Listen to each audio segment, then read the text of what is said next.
ดีค่ะ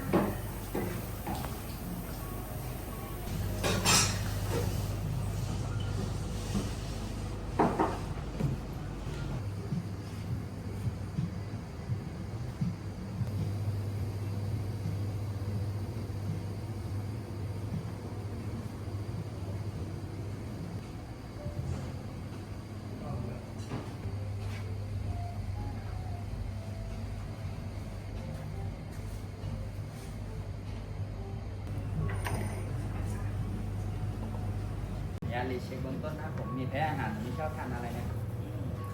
ในคอร์สมินก็ทานเนื้อได้นะ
เสิร์ฟเป็นตัวโปรเซโก้นะครับผมตรงกลางนะ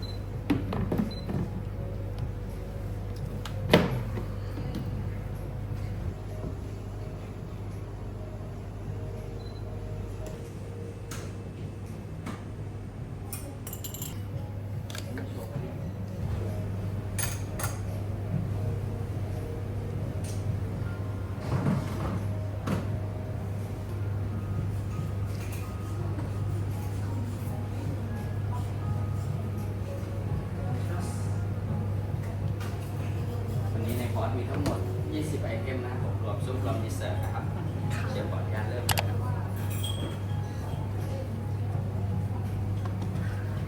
จานแรกเป็นแอปเปิลไทเซอร์นะครับผมเชฟแนะนำให้เริ่มทานจากซ้ายมาขวานะครับใส่แก้วตะเกียบชงหรือยกเดี่ยวเป็นช็อตได้เลยนะครับ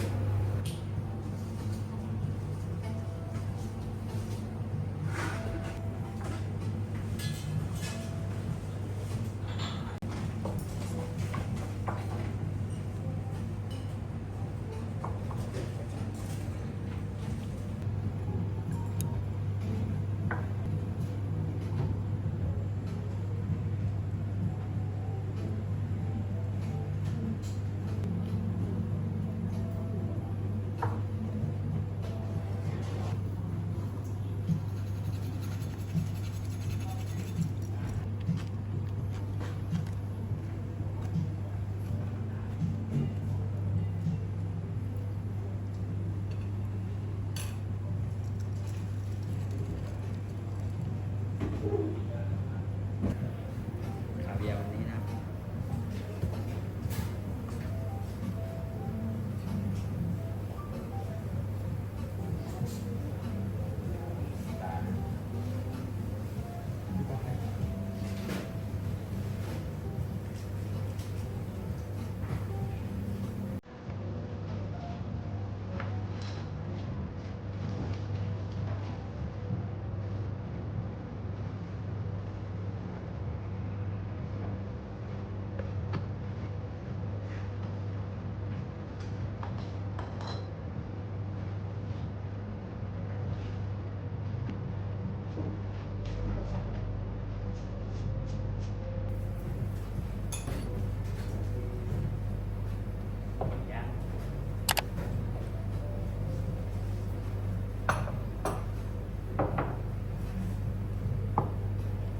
ไอเทมนี้เป็นฟูกุชิราโกะนะครับผมสเปิร์มของปลาบัฟเฟิลนะครับเสิร์ฟคู่กับเจลลี่คอนเสิร์ตนะครับผมด้านล่างสามารถตักทานคู่กันได้นะครับ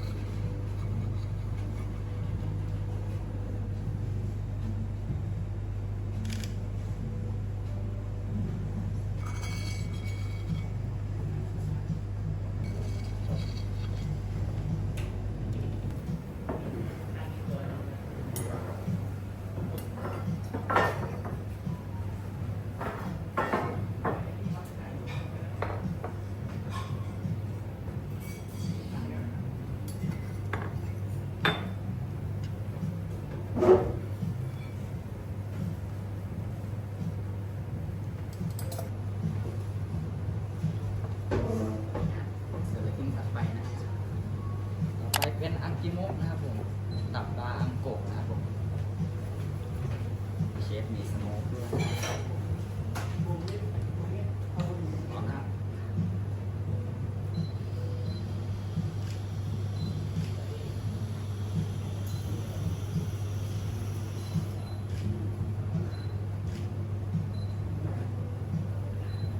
สีดำๆด้านล่างเป็นเทมปุระชาโคนะครับผมสามารถตักทานคู่กันได้นะครับ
ชูชิคำแรกครับผมราชิมาอาจินะครับ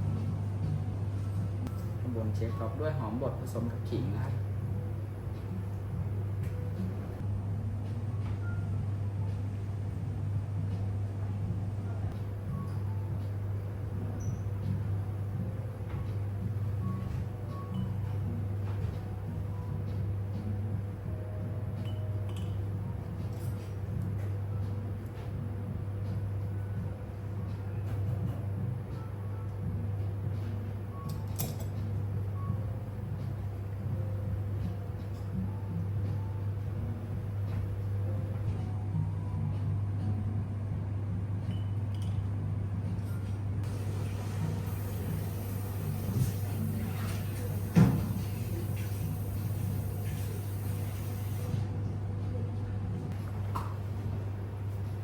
เอ็นซูอุนินะครับผมเป็นอุนิที่ถูกแช่มาในน้ำทะเลจากแหล่งกำเนิดของเขา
เป็นแก้วสาเกนะครับผมไวแพริงกับอูนินะครับผมสามารถเลือกแก้วได้ตามปีนักสับได้เลยครับ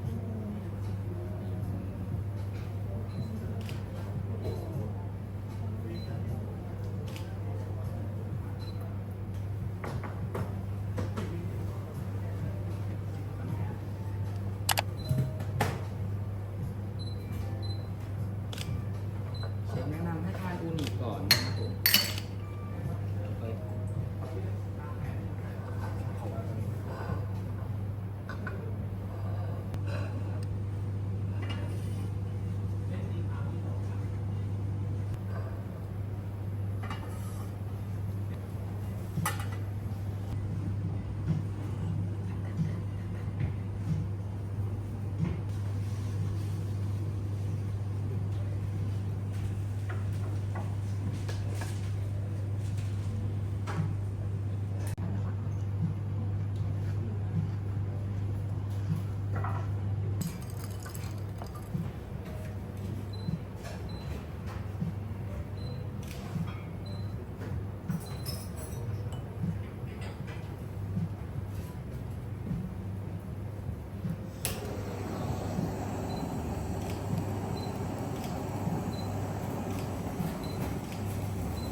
ชิโอนะครับผมวางดาบเงินญี่ปุ่นนะครับ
นี่เป็นเทคานินะครับผมปูขนจากฮอกไกโดนะครับ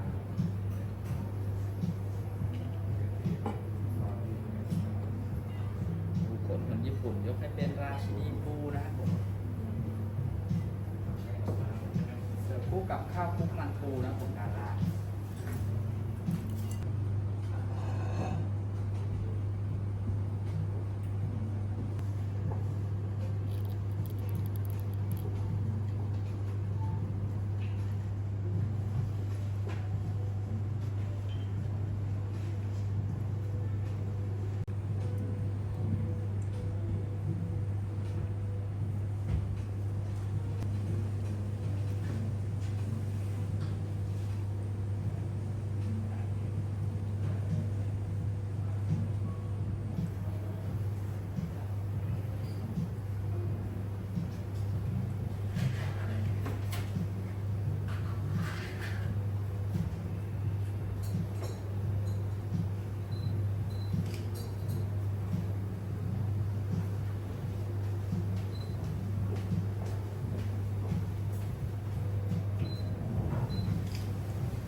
ล็อกสแนปเปอร์นะ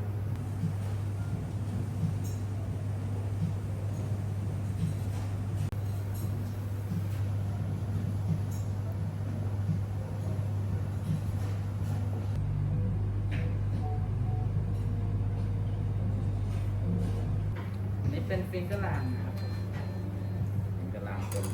เวียนะครับผม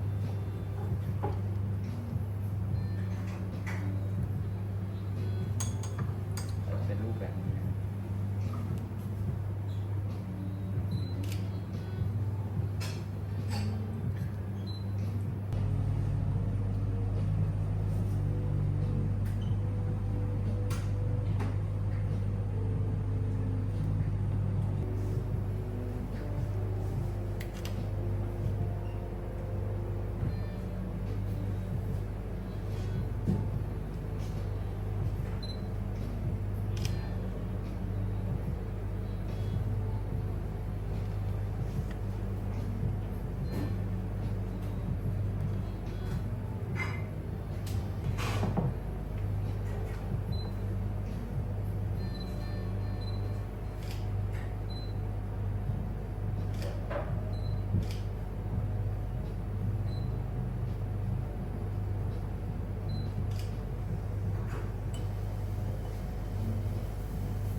อันนี้เป็นครูมาอีบินะครับผม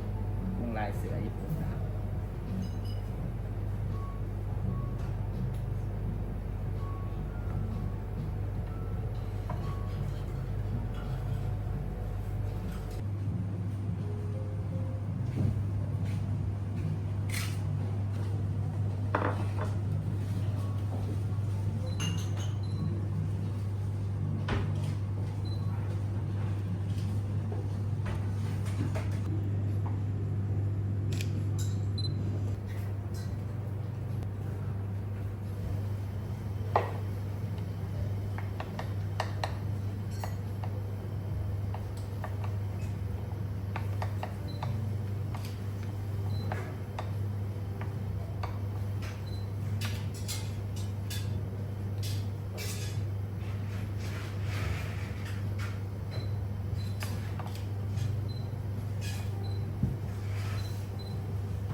บี่นะครับผมไปบอกเนื่องจากมึงมิเอะนะครับ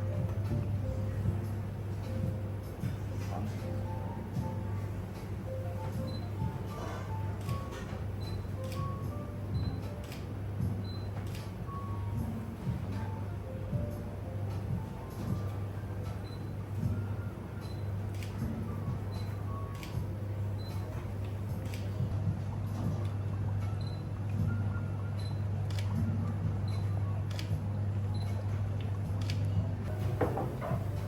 เสิร์ฟคู่กับข้าว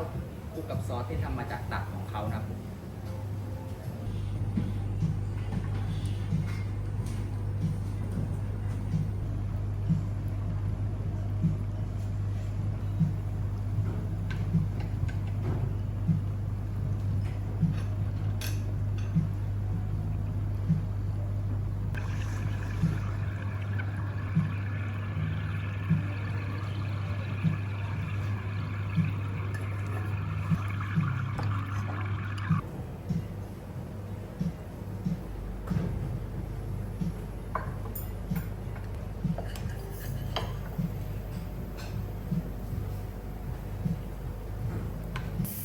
เริ่มอิ่มแล้วครึ่งทางเองนะ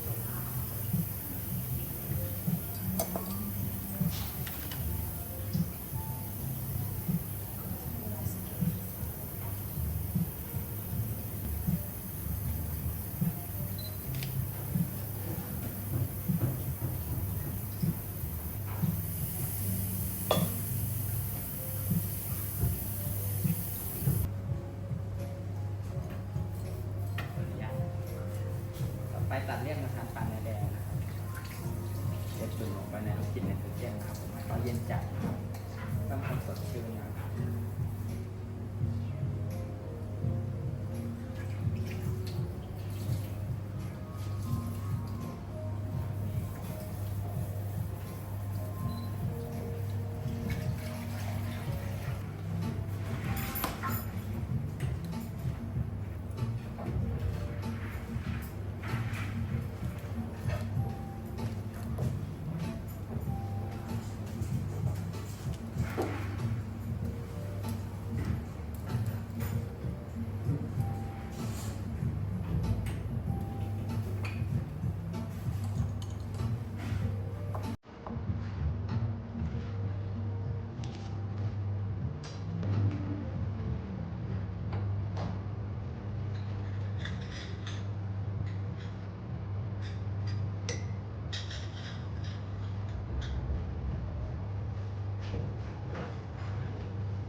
เด้งมาคุโระนะครับผมทูน่า2 ส่วนนะครับผมมีอากามิแล้วก็ชูโทโร่นะครับ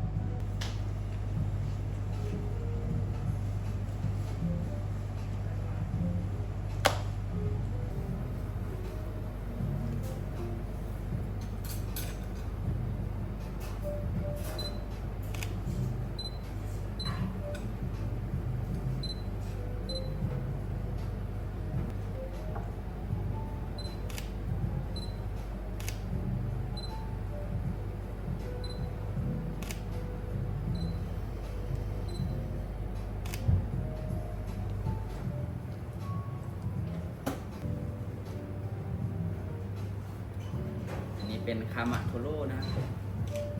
ทูน่าส่วนคางนะครับ ส่วนนี้มีน้อยมากนะครับผมทูน่า1 ตัวนะครับผมมีแค่ 1% นะครับผมทูน่าไซส์200 กิโลก็มีแค่2 กิโลนะครับผมเนื้อปลาจะนุ่มขึ้นนะครับผมมีกลิ่นหอมเป็นเอกลักษณ์นะครับ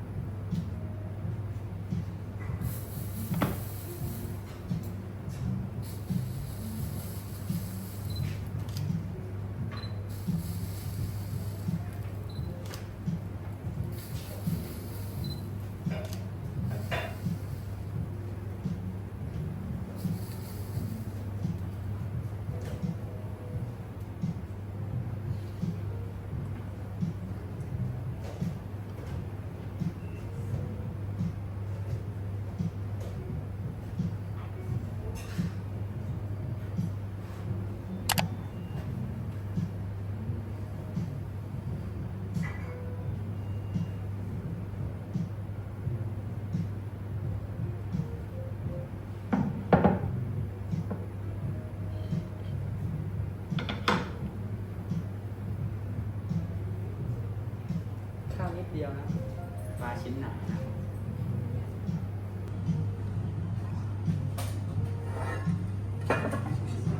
หมดแล้วต่อไปจะเป็นอูนิแล้วก็เป็นปู ต่อไปนะครับผมมุราสกิอูนินะครับผม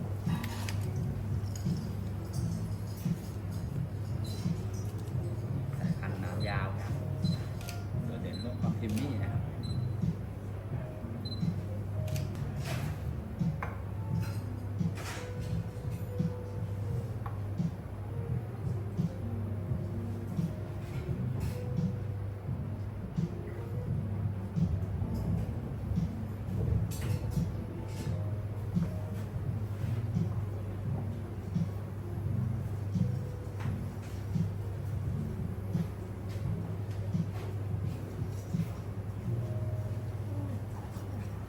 ฮอกไกโด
นี่เป็นคิงแคปคาราบายา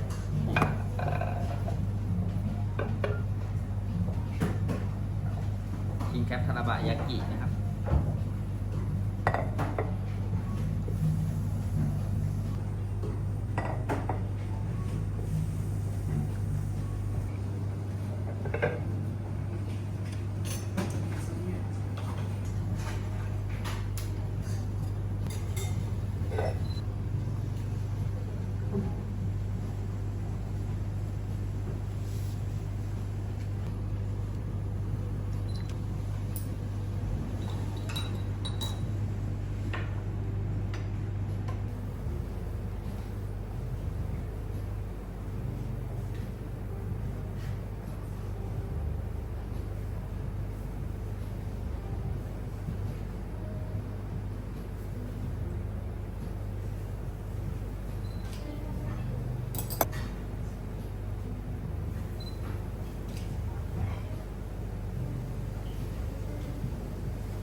เป็นแบล็คบีนมาคิวเอฟไฟนะครับผมจากเมืองโอกายามา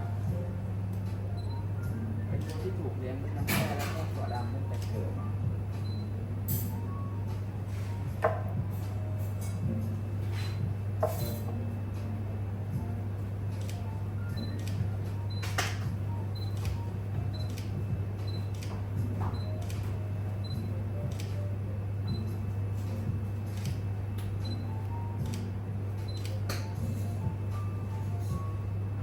สามารถหยิบขนมปังขึ้นมาทานได้เลยนะครับ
เป็นยิสุซันเดย์นะครับจะเริ่มเลยครับ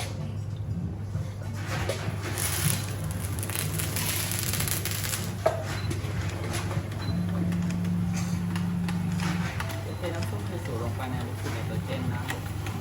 เราเย็นจัดนะครับเติมความสดชื่นนะครับคุณสมบัติของลิควิดไนโตรเจนก็จะเปลี่ยนของเหลวทุกอย่างให้เป็นเกล็ดน้ำแข็งนะครับ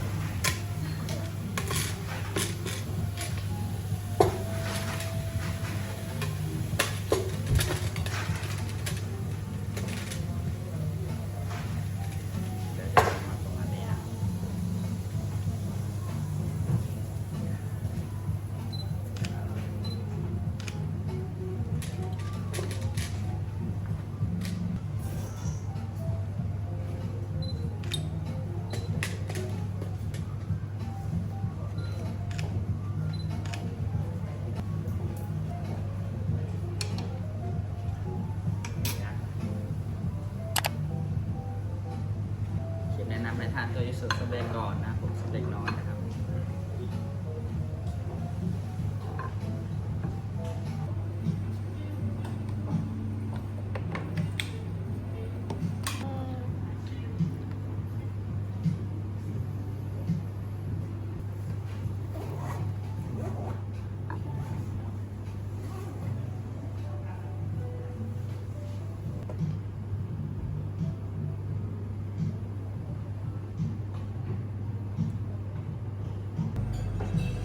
ขอบคุณนะคะเชฟ วันนี้ขอบคุณมาก ค่ะ อร่อยมากเลยค่ะ เดี๋ยวมาใหม่นะคะ